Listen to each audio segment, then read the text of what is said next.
It's time to move the flag from the Capitol grounds.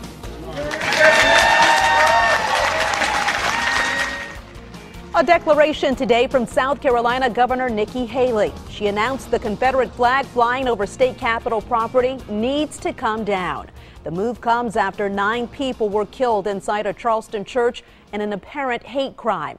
The suspect arrested for the shooting has posed with the flag, using it as a symbol of white supremacy. But others say the flag represents history and should be left alone. Here in Tennessee, lawmakers are calling for a closer look at our own state symbols, including a controversial bust of Confederate General and KKK leader Nathan Bedford Forrest. News Channel 5's Rebecca Schleicher is here with more on why some lawmakers want the statue out of the state capitol. Rebecca? Shannon, while it's still unclear if we'll see policy change in light of Charleston, lawmakers are jumping at the chance to renounce major symbols they say incite hate and discrimination. Go ahead and take a look at the bust of Nathan Bedford Forrest at the state capitol. It's been there for years. House Democratic leader Craig Fitzhugh says it's better suited to a museum. He says we need to revisit what we have displayed in the capitol so that it better represents a Tennessee for all of us. And he's talking about women and minorities as well.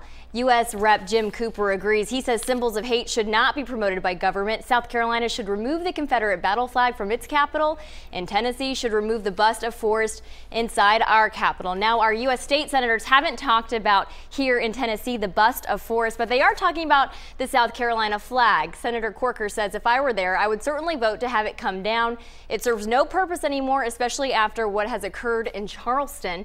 And Senator Alexander says it is up to the people of South Carolina, but I hope they remove a flag that many see as a symbol of racial intolerance. Now, on the flip side of this, coming out against the local changes are the sons of Confederate veterans. They tell me Forrest is considered one of the greatest military geniuses the world has known, and he's a historical Tennessean. He deserves a place of honor in our Capitol building. Now today, mayoral candidate Megan Barry announced she also wants to block the larger Forrest monument on I-65. This is it right here. That statue built by a Nashville man who started the League of the South, which is classified as a hate group. You may remember someone vandalized that monument a few years back. Barry says while it's on private property, the city could raise private funds to put trees and brush in front of it.